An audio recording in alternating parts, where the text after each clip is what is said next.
Howdy, everybody. Thank you for being here. Mike's just going to stand there and look good for a minute because that's what he does best. Let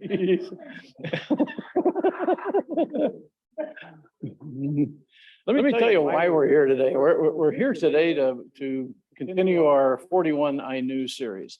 And some of you may know this, but others may not. We started this very informal lecture series right after President Bush died. And the intent was to make sure that particularly our Bush School students, both now undergrad and graduate students, who were never going to have the chance to meet President or Mrs. Bush in person, were able to hear about them from people who did know them well and had seen them in a number of different circumstances and from a number of different perspectives. And the series for anybody who hasn't been to one yet has been fascinating. And I think you're going to see why here today.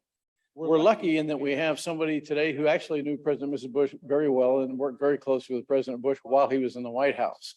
Lieutenant General retired Mike Gould is a former Air Force officer. He was a pilot. He flew mostly air refueling and then airlift missions over time. He also commanded the 2nd and 3rd Air Forces during his career. 2nd Air Force runs all the training for the United States Air Force. And 3rd Air Force is the senior U.S. military representative in the United Kingdom and runs all the operations there in Europe. Mike finished his career as the superintendent at the United States Air Force Academy. The superintendent is essentially the university president. And then he retired and he stayed in Colorado Springs and kept working to support his alma mater. And he currently serves as the CEO of both their Association of Graduates and their Air Force Academy Foundation. So he's essentially Tyson Vocal and Porter Garner in one sport coat. He's also a world-class human being. He has a wife who has also done a lot of great work in her own right. She was a member of the first class of women to go through Air Force pilot training and went on to become a pilot in the Air Force. And he also has 2 sons who've served in the military. And he's a great human. He's a great family man. He's a great friend. And he is a great proponent for President George H.W. Bush, as he will tell you. He served as President Bush as one of the military aides during the Bush administration. And he's here to talk to all of us about the 41 he knew. Mike, thank you for being here. Good morning, or I'm sorry, afternoon. It's morning where I came from today. Early get up to get here to visit with y'all, but I'm honored to be able to do this. My job in the White House for 2 years actually was it was something that I never would have expected, didn't volunteer for. I was actually working back in the Pentagon. I was a major in the Air Force, so we were 34 years old or something, and I got a call one day. It said, we're going to nominate you for this job, so get on the subway and go over an interview. And I did. I went into the interview and several cycles of interviews to be one of the 5 military aides to the president. The military aide is not a, how do you say this, was not an important, I shouldn't say, was not a high-ranking decision maker, we'll put it that way, but very important in that one of the military aides needed to be with the president at all times. He's staying in the White House, on the road, there was always one, and we had one from the Air Force, Navy, Army, Marine Corps, and Coast Guard. So I was the Air Force guy from 90 to 92. So what I'll talk to you about today and show you some pictures of the George Bush I knew from the military aide's perspective. And again, you could think of it as one of the little people and the perspective I had of working for the commander-in-chief. I'll relay some of those stories.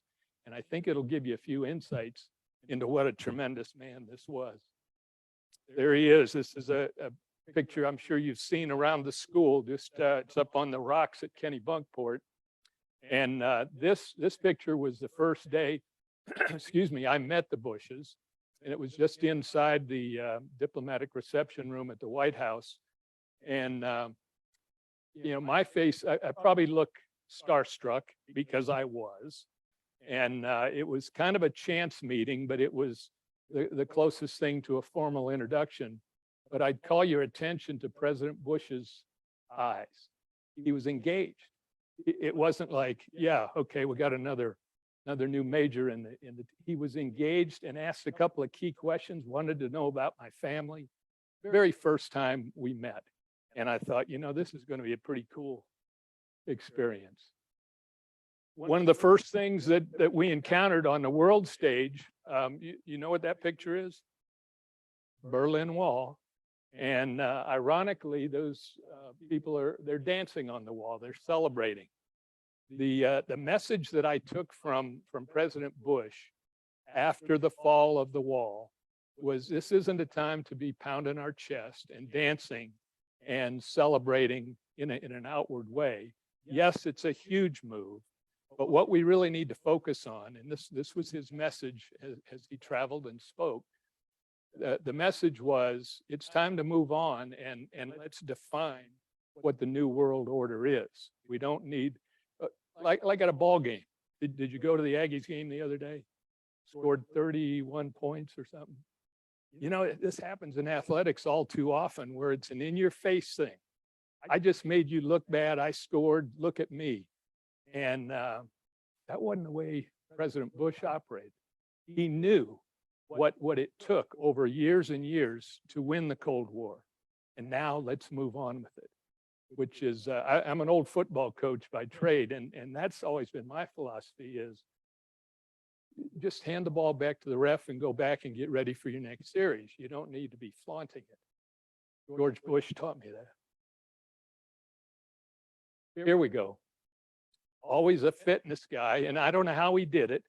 I'm getting, I'm 68 years old now, and I do my very best to try to stay in shape.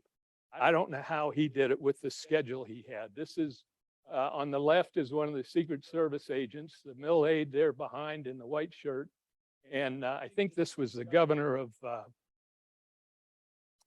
some state. I don't even remember. Most governors are governors of states. The point was, it didn't matter where he went. When we would get somewhere, if there's an extra 35, 40 minutes, he would dip into a phone booth and come out ready to go do his thing. And so that gave us maybe 2 minutes to go change and get ready. But he would exercise whenever he could. Jogging was one of the things. And he'd just talk their leg off while they're running, but he made a commitment to that. Another pretty cool lesson to take, that even when in a very important job and a very demanding and busy job, always make time to take care of yourself. This one I threw in there just, he was a grandpa of a whole bunch of little puppies. That's Millie, I think, and you've probably seen Millie's book around. But you probably all had dogs and maybe even puppies with, you've had a mom with a litter. But this is in the White House. And again, I think for me, it was sort of an eye-opener that this is a regular family. They got puppies and grandkids. And of course, Mrs. Bush took great pleasure in playing with the pups and all like that. And that's one of the granddaughters. I believe it's 43's one of his daughters. Do you recognize Mark? Yeah, I can't remember. It could be. I don't know. All right, let's. Here we go. I wanted you to see this to see how far we have progressed in technology. This is the closest thing to a cell phone, and it's actually on the golf course up in Kennebunkport. And I don't remember what this particular call was about. I've got another story from that golf course that we'll tell in a little bit. But that thing that phone unit probably weighed, I don't know, close to 10 pounds. And you couldn't do it remotely. I had to be right next door. And he's probably talking to either national security advice, somebody on his staff, or maybe even a world leader of some sort. But that's how we had to communicate back then. And again, I'm not doing anything important other than holding the heavy box so he can talk. But that's how. And this, we're talking 1991, 1990 to 92, and there weren't cell phones and tweets and the rest of what we deal with today. But it was sure a fun time being up there. Have you heard about President Bush's routine on the golf course? his goal was, if he was riding, sometimes he would walk, but the cart would be moving down the fairway. He'd see his ball there, and the goal was to be able to jump out of the cart, get up, hit his ball, and get back on the cart before it stopped rolling. 2 hours was a long 18 holes. Okay, now this is an interesting shot from one perspective. It's in the White House. They had a storage area for gift processing, because you can imagine everywhere President and Mrs. Bush went, somebody would want to make a presentation, and it was really fun to go through that office. And he would go over, and normally when he got the gift, he wouldn't have time to really take a look at it and see, is this, a lot of paintings. And some of the paintings were pretty neat, and some of them weren't the ones you're going to hang in your living room. But periodically, the president would call over and say, I want to go to the gift unit today. Let's go by. And he knew everybody's name. The ladies were in there, their job was to catalog and store. And every once in a while, he might find a gift that he thought might have some use. And but the key thing was, the president made those ladies and that staff in that gift unit feel really important, and they were, and he could genuinely make them feel like their contribution meant a lot to them. Okay, fast forward to I think it was summertime of '91, and we're over in the Kremlin. And these guys right here on either side of me are KGB agents. The big painting up above there is Lenin talking to the masses. And these KGB guys thought it'd be pretty fun to get a picture with the military aide, and you can't quite tell. But down here in my left hand with a lanyard that couldn't be taken off, that's the football. And you may have heard of the football. It's really it's the president's emergency satchel. And it contains information that the president would need in the event of a national emergency. And that was the real reason a military aide was always near the president. We weren't there. We had ceremonial duties, and we would occasionally help with little things. But the main purpose of the mil aide was to be close by with the president's satchel. And these KGB guys thought it was pretty cool, standing next to, and of course they're tugging on it every once in a while. And wanted to, I'll tell you another fun, when we were at an event in Hollywood, and it was a fundraiser of some sort, and we were in the green room waiting while the president was on stage speaking, and Arnold Schwarzenegger was back in the green room because he was going to be part of the program. And I was back there with the football. And Arnold, and I'm not good with accents, but the big guy comes over and he says, "So, Major, tell me what you have in that bag." I said, "Well, this is your lucky day, because I normally don't do this, but I'm going to show you." And it was actually a briefcase that was encased in a leather binder, kind of. And so in the flap in the binder, I had just been by they had a little food stand there with, fruits and donuts and stuff like that. And we never knew when we were going to get to eat, because, we're just going in support. But I had taken a banana off this thing and stuffed it in the bag, thinking this might keep me going later. So I got Arnold back behind the curtain and showed him what was in the bag. We had some fun with that. All right. This is just a quick example, and I can't remember what country we were in, but I mentioned the ceremonial aid. It was important for the president, whenever he was visiting with another head of state, to have the military aid present. And it was the image as much as anything. And so we would oftentimes be standing right near a ceremony like that. Here's another picture. This is up in Canada, where the president would go through a ceremonial trooping of the line, and they would have the military aid be right there, close by. And I don't have a picture of this one, but we were doing this ceremony in in Poland. And before the ceremony, my counterpart, so it was the military aide for the Polish president, told me that he says, when the president gets right to the middle of the formation, we would like him to stop. And as a symbol of respect for the troops, and they're all standing tall and they've got their swords and bayonets on their weapons and everything. When you get to the middle, have the president say these words, Czołem Żołnierza. And I didn't know what it meant, but I said, can you write that down for me? And so I wrote it out phonetically, and I handed him a piece of paper right beforehand, Czołem Żołnierza. And he says, what's it mean? I said, I don't know, just say it. And it's going to make these soldiers feel important.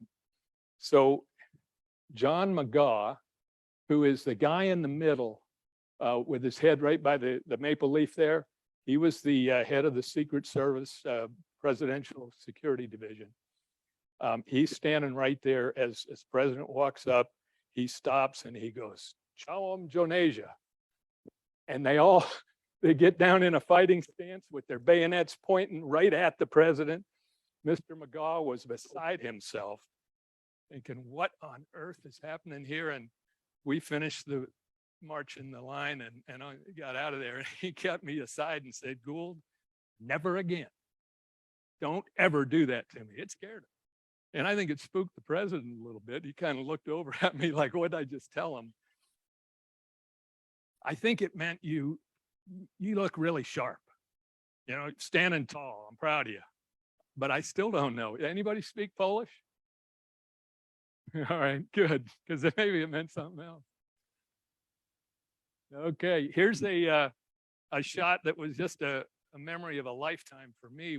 That's the Queen on your right. And we're walking through the diplomatic reception room at the White House, headed out to the South Lawn. And President was really excited. We were headed to Camden Yards, the ballpark in Baltimore, to go to a baseball game. And I'm not positive, but I believe the Orioles were playing the Texas Rangers, and 43 was the owner of the Rangers. So he was going to get to go see his kids, going to go to the ball game and take the Queen to the ball game. And so we continued on out, got on the helicopter in the South Lawn, and then choppered up to Camden Yards. We get into the box where they had everybody seated, and the Queen had I had a counterpart. The Queen's military assistant was there, and they say that the interesting thing about England and Americans, it's two different cultures separated by a common language. And, so we're both speaking English, but this guy was, my counterpart wanted to know, he says, explain this game of baseball to me. I just don't understand it. That guy out there in the little circle throws the ball and the other guy's standing up there and tries to hit it. And so I start baseball 101, trying to walk this guy through, a ball and a strike and a hit and out. And this went on for about 15 minutes. And he says, yeah, I think I know what you mean, mate. He says, that sounds an awful lot like the game of softball, which I'm very familiar with. Okay. But the Queen was just as gracious as ever, and she's still going strong. It's really cool to see her reign continue. Let's see what we got next. Okay, just another fun thing that President Bush did. You may know that he was into horseshoe throwing, and there were horseshoe pits at the White House, horseshoe pits up at Camp David, at Kenny Bunkport. It seemed like everywhere he would go, there were horseshoe pits showing up around the country in places where there had never been horseshoe pits, because they knew that was one of his hobbies. What was really neat about this was he would have a tournament each year at the White House, and it was for all comers. It was for the cooks, for the housemen, for senior staff, all the way down to, what you might think of as menial type positions. But everybody could get in this open horseshoe tournament. and whoever would win their way up through the ladder would get to play the president and whoever he chose to have as a partner. And these two guys on our left here were the housemen. They were butlers. They took care of everything in the house, took care of their personal things and their clothes. And these guys were really good at horseshoes. And this was the day of the championship. And of course, they're walking away with their goodie bags. They were the champs. But how often do you think about the leader of the free world taking time to do something like that for people who, were just honored to be working there and doing their job, but he would make time to come over. And I won't say that he willingly lost the match to these guys because he was a competitor, but they were probably a little more talented. But just the fact that he would take the time to do that. This picture reminds me of one other quick story that I'll mention. If you look at the president's right side pocket here, there's a Kleenex or something, a rag hanging out of there. One Thanksgiving, it was a Wednesday before the Thanksgiving break. And my family lived in Northern Virginia, in Annandale. And that's, it's about 90 miles between our house and Camp David. And what happened was I had the duty over the weekend. So Wednesday through Sunday. And we're getting off the helicopter and Mrs. Bush says, Mike, what is your family doing this weekend? It's a shame you have to be away from your wife and kids. And I said, no, don't worry at all. They're just fine. And they knew this was my turn in the barrel. And our job today and over the weekend is for you all to take a break and just enjoy the time. My family will be fine. And she says, nonsense. George, how many turkeys do we have? He says, I don't know, Bar, how many do you want? And she looks at me and says, okay, if your family comes and the doctor and the nurse and we had a media guy there, a press secretary rep, and the Marine pilots who flew the helicopter, she said, you get with all of them and count how many could drive up tomorrow for Thanksgiving dinner. And we will throw out, we'll get the turkeys and have a dinner. And I pushed back again. I said, no, ma'am, you really don't need to do that. And she said, call them and let us know the number. So we went to work, and they were 19 or 20, I think, with little kids and spouses. And they all came up to Camp David. Of course, Paula, when I called her and told her about the invite, she started that Wednesday night cleaning our boys up. We had, you'll see their picture here in a little bit. I think they were, 8 and 6 or something like that. And so Paula is just shining them up and getting their church clothes out and the whole deal. And they came up and before they met the president at Thanksgiving dinner, he had been out with Ranger, his dog, taking a walk out in the woods. And he came back in, and just like that, he had a muddy Kleenex hanging out of his pocket, and he had some mud on his pants down here. And little Brandon, our youngest son, he's 6, and he goes, Mom, you made me get all dressed up like this. And look, President's got mud on his shoes and on his pants. He wasn't concerned about that. He just wanted to be with people and love on them. And really fun. All right, this is a shot up at Kennebunkport, Maine. Have any of you been up there? You need to go sometime. And when you get into Kennebunkport, if you're driving along the coastline, you'll know when you're a beam Walker's Point. And that was the old family compound there. And President and Mrs. Bush and their family would congregate there over, for a good bit of the month of August. And of course, the military aides are always there. And we would take 2 weeks of a time before we swapped off with another aide. But this is just one of the many activities that went on up there. I'm hanging on the left. These other guys are Secret Service and Coast Guardsmen. And this boat we're on right now, they call it an RHI, rigid hull inflatable. and they would have 4 of them making like a box around Fidelity, which is the boat right here next door in the library. You can see the speedboat. And President Bush would go booking in this boat. And these RHIs, they were pretty rugged and stable, but they weren't made for that kind of speed on the water. And not only was it usually freezing, like that's not just a washed out picture. It was overcast and cold, and like it can be in Maine. But we would go out there, and the whole idea was keep him safe so he could go fast and stop and fish while we're trying our best to navigate this box for security around the president. But we had more fun doing that. And the interesting thing about it was, while he's out there fishing on the boat, and we're trying to survive through another day on the water, he'd be on the radio setting up the golf match. And then after golf, it was going to be some tennis. And we're just all trying to figure out, how are we going to keep up with this? And at the time, I don't know, he should have done the math, but into his 60s, I believe. But the stamina, the pace was just incredible, but it was his vacation time. So hang on. All right, here's my family. And this is at Kennebunkport.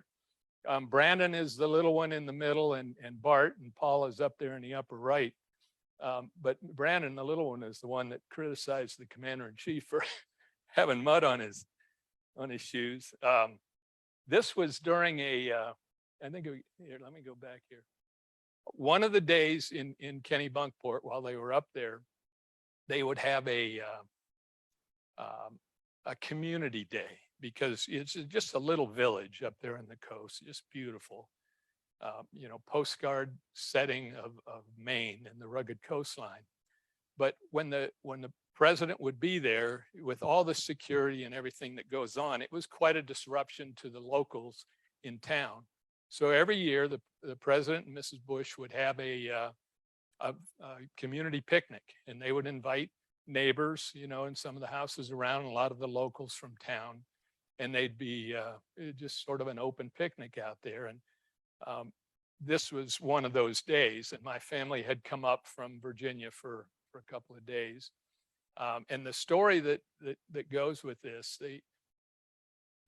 very informal. I mean, there's no speeches, there's no program. It's just trying to be family with the local people. And there were some reporters there, because all the White House press corps, they're away from home, and they're sitting around a picnic table or just on the rocks or something. And one of the reporters, everything's off the record, but reporter says, "Mr. President, what you've been in government for the past 16 years, between CIA, China, ambassador to China. I'd been a congressman, vice president, for all these years, you've been, anytime you go somewhere, you've had a crowd and security and everything. What is it you want to do when you finish your public service more than anything else?" And he said, "I want to get in a car by myself and just go drive somewhere. Just freedom. I just want to go drive." And that makes sense. "Mrs. Bush, how about you?"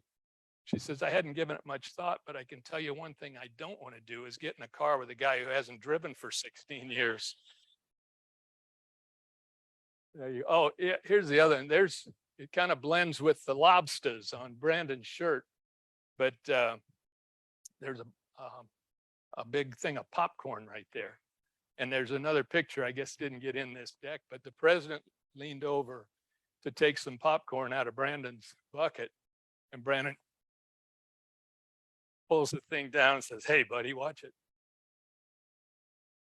Okay, back to a serious shot. This is, you recognize some of these faces. The president, of course, on his left is General Powell, who was the chairman of the Joint Chiefs. On the president's right is Vice President Cheney. No, I'm sorry, he was the SecDef at the time. This is in the tank. It's the Pentagon briefing room that Dean Welch has spent plenty of time in. And this was a briefing just prior to the Gulf War. And the ultimatum had been laid down by our country to Saddam Hussein, or as President Bush called him, Saddam Hussein, because Hussein didn't like to be called Saddam. So President Bush referred to him as Saddam. But they're looking through the various plans on how, if Saddam did not take the steps that we were demanding, in other words, free Kuwait, this is the briefing to show the president how things are going to go. And he is one of these guys, and we both, General Welsh and I know this well, having served long careers on active duty. When a commander-in-chief will hand over operational details to his generals and let them execute the war plan as it was laid out, that's the dream of a military commander.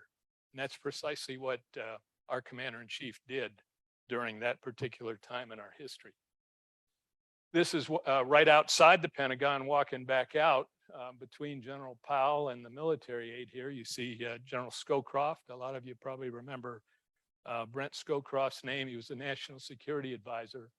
And the interesting thing about these shots in the previous slide and this one is this was a pretty somber time where the weight of thinking about sending young American men and women off to war is not something that you look forward to. But as you look back on the time, it was the right thing to do. But there wasn't a lot of joking and carrying on about this. It was a very serious and solemn time in our country. In fact, this, you probably can't read this, but this is a Thursday evening, December 27th, just a little news summary. And let me read what's in yellow right there, because this illustrates President Bush's resolve. And not a lot of, what's the right word? There wasn't a bunch of wishy-washy. Got to try to figure out what this guy's thinking. On the South Lawn, President Bush says, I read the comments this is Saddam, makes about war, and I find it very difficult to believe that he believes them. I still am hopeful that he'll get the message and he'll do what he ought to do, which is get out of Kuwait by the 15th of January, totally without condition. Where Iraq speaks of deep dialogue, President Bush insists that talks, if they ever happen, will not win Saddam any concessions. President says there's not going to be a compromise with this man. That would be the worst signal to send the people around the world. They're all together. I don't know. I took a lot of pride in that statement, that he had made up his mind. They had tried all sorts of diplomacy and dialogue and economic sanctions and the rest. He was determined that this was going to take a different outcome. This is after the Gulf War. And another time you need to get your dean to talk to you about some of his experiences, because he led a fighter squadron over to the Gulf in this war. These two airmen that you see on either side of the president, on our right is a guy named Spike Thomas, Scott Thomas. He was an All-American free safety at the Air Force Academy. The officer on the other side is Nick Dodson. Well, Spike, on his way home back to friendly territory, on his way back from a mission, he got shot down. And it was his buddy, Nick Dodson, who flew the CAP, the Combat Patrol, to coordinate the rescue. And Spike got rescued and lived to tell the story later on. This is back at Sumter, South Carolina, Shaw Air Force Base, in a welcome home ceremony that the president said, when he heard about it, he said, I'm going, that we will be there one way or another. And the fun thing about this picture, Spike had just whispered to the president, who was a naval aviator in World War II, but Spike whispered something to him and nobody knew quite what it was. And afterwards I asked Spike, what would you tell him? And he said, I just reminded him that he and I had something in common in our aviation careers. We had both logged one more takeoff than we did landings. And President got a big kick out of that. But the whole community turned out. This is at the Sumter High School stadium right there. And President spent all day just welcoming guys and gals back and spending time with their families. Okay, here's another picture that that tells an interesting story about President Bush. This is the 1991 Air Force Academy football team who had won the Commander-in-Chief's trophy. And that's a big deal for us at Air Force. That's the round robin competition between West Point, Annapolis, and Air Force. And this is in the Rose Garden where the president is presenting his trophy to the Air Force team. And this was after the Gulf War, just for context here. It was after, so it's in May of '91. And there had been all sorts of celebrations post Gulf War. Big parade down Pennsylvania Avenue. Celebrations all across the country, really.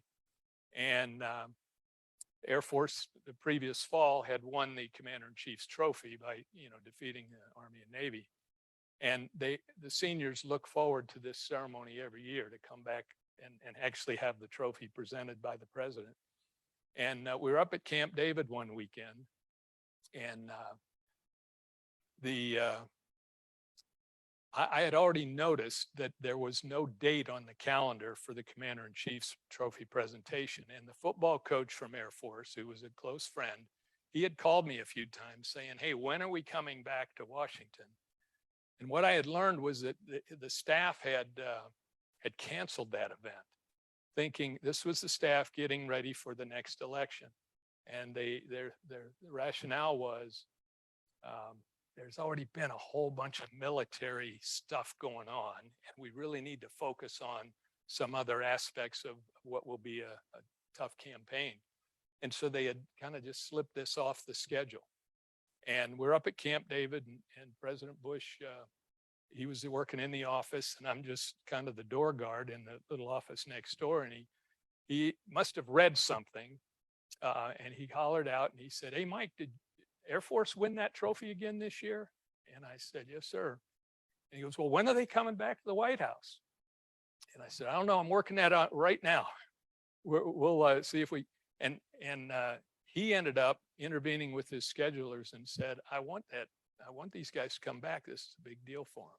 So this was the result of, staff had another thing in mind, but the president said, this is important for these young men. And that was the trophy presentation. By the way, a lot of these young smiling faces you see right here have gone on to do really amazing things in our Air Force. Several of them are close friends even today. And whenever we get together, they remind me of what a special time this was.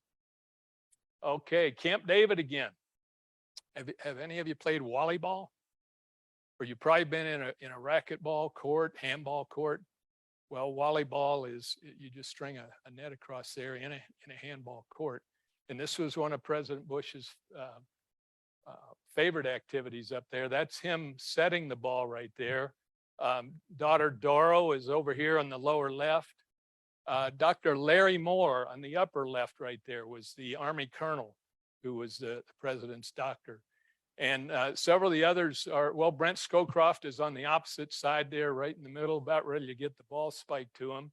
The others are Marine guards and a couple of the Marine pilots, and the mill aide would normally jump in there as well. But again, we're back to the real person, the competitor, the friendly team guy who wanted to enjoy some exercise with the staff. Really good lesson for you to remember.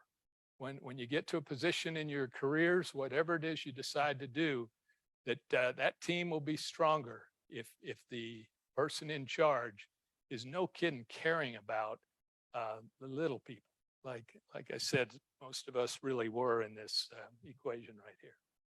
Had some great fun up there at Camp David. Here we go. one trip to Camp David, we were out jogging through the woods there, and it was unlike him, but the president stopped his jog and just wanted to walk a few steps. Secret Service guys are right there with him, and I was trailing right behind, and said, what's wrong? And he says, I don't know. He's having a hard time catching my breath right here. And that's all it took. And we got the network going, and the helicopters are ginned up. And in a matter of 10 minutes or so, had him airborne from Camp David down to, to Bethesda Naval Hospital. And he was diagnosed with atrial fibrillation. And this picture right here is, well, myself in the yellow shirt, Bruce Kaufman in the white shirt, and I can't recall who the gal was there, but she was a press aide. We're in Bethesda in the holding room right next to his room and watching the television.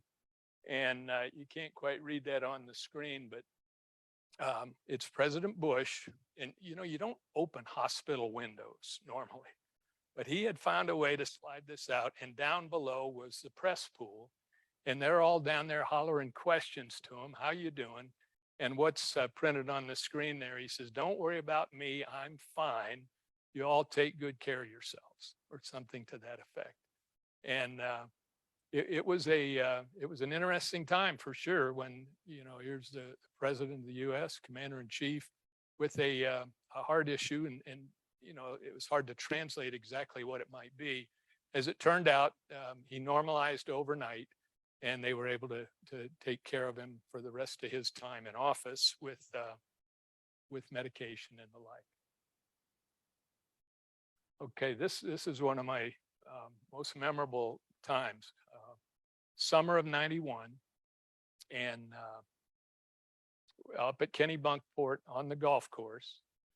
And I had just received a phone call from that big lunch pail that I showed you earlier from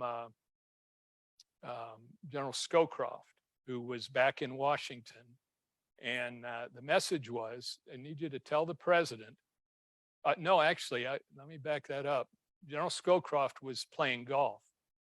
Bob Gates, former president here at A&M, and at the time was General Scowcroft's deputy national security advisor. It was Bob Gates had called and said, I need you to tell the president that we just got a report through Reuters that Gorbachev has resigned as president and abolished the Communist Party. We just won the Cold War.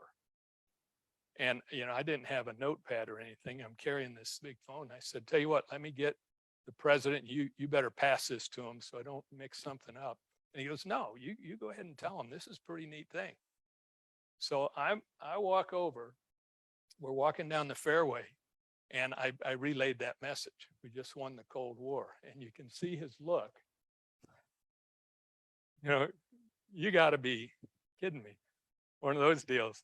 And I said, no, that's verbatim, sir, just right straight from Mr. Gates. And he goes, wow. And he says, Arnold, did you hear that? Well, right here, cut out of the picture, and I'll never forgive David Valdez for doing this, but Arnold Palmer was playing golf with him that day. And I'm just thinking, as cool as this thing was, wouldn't that picture have been even more fun if it's the military aide, the president, and the king? But they cut Arnie out of that. What a memory. And that was the start of, how do we now progress with the New World Order? Okay, and then wrapping it up here, this is at the end of my tour as a military aide. It's our boys again, Bart on the left, Brandon on the right. And the president, they had a little ceremony in the office, and he pinned a medal on me. But a really proud moment for us and our family. And I throw this next one in just because, that was the ceremonial part, and somebody read the citation, and they did do that. But then he's hugging on the kids. And my wife, Paula.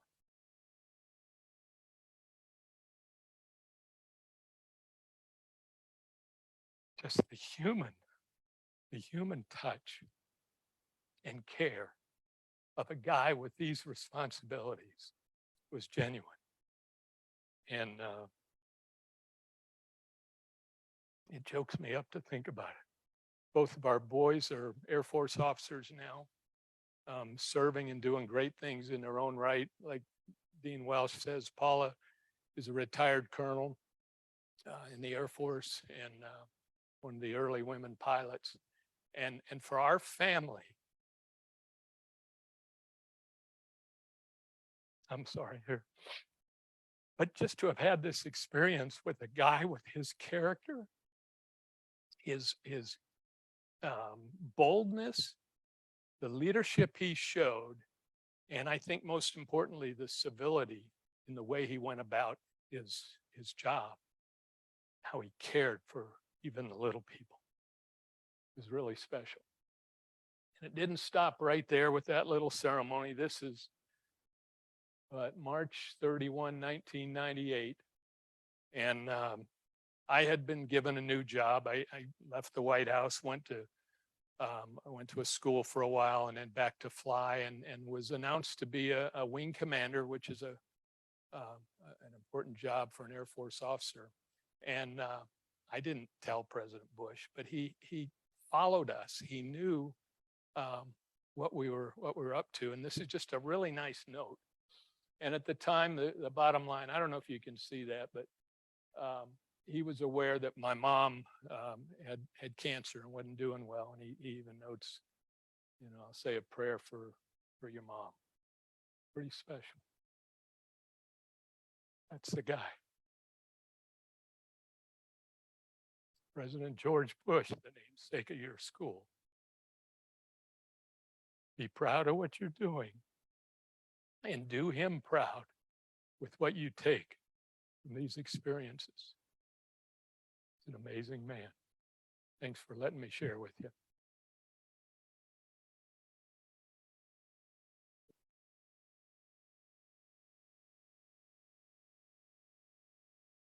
We have a few more minutes, I think. I'm happy to take a question or two. And then, Frank, hit the hook when it's time. Keep us on. Yes, ma'am.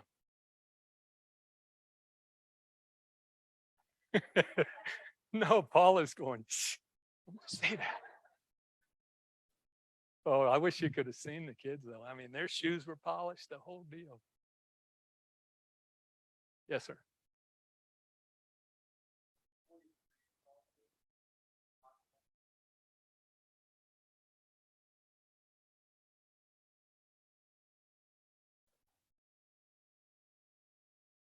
What are you trying to do? Get me in trouble?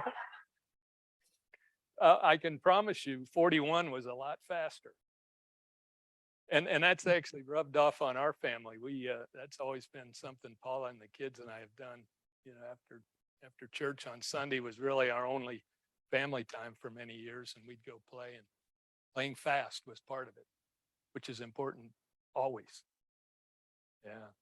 No, he would admit, 41 would, that he wasn't the greatest golfer, but in fact, one day we were up there at Kennebunkport and he went and played golf, and really 2 hours and 20 minutes was a long round.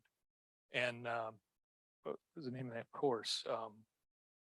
Ken Rayner was the pro. I can't think the name of it right now. But while we were playing, General Scowcroft was over on the range hitting balls. And he hit balls for the whole 2 hours, and his blisters had broken loose and they're bleeding. We got in the limo to go back over. President says, Brent, what happened to your hands? He goes, I hit so many balls, practicing, my hands, blisters. President said, what a waste of time. You could have been out on the course with us and you're over there. So he wasn't into practicing. He just loved to play and keep the heart rate up. Yeah. Any other thoughts, questions? Yes.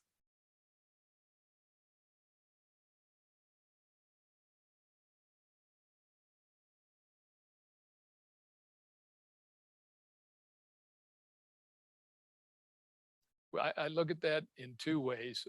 You can study the accomplishments of the 4 years he was in office, and there were many. And one of the things that comes back to my mind is the ADA, American Disabilities Act. We just didn't pay much attention to people with disabilities, but that was a big legislative accomplishment. The resolve with which he went into the Gulf War after Iraq had invaded a sovereign country. I mean, that, to me, that tells a big story about, in the quote I showed you there from the press clip.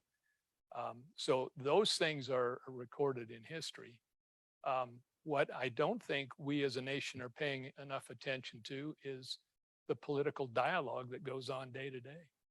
The mudslinging is just to the point where you can't find ground truth. And you know, there were disagreements back in the early 90s and, you know, throughout his political career, but it was okay to disagree and have a dialogue. And we've lost that. And if there's one thing that I think can be an outcome of your education here in the Bush School, is to remind people of that. Hopefully we get back to a point where you can disagree and not be labeled a fringe lunatic. I think that's probably the most important. Yeah. Anything else? I can hang out on the side for a little bit if you do have anything that you don't want to talk about in a big group. But thanks again for those of you who are here and the live stream audience. I hope this was helpful for you to learn a little bit about a guy who I have utmost respect for, a guy and his family, because the whole family atmosphere was evident in everything they did in and around the White House. You've got a great role model to live up to as you go through this program. God bless you guys. Thank you. Thank you.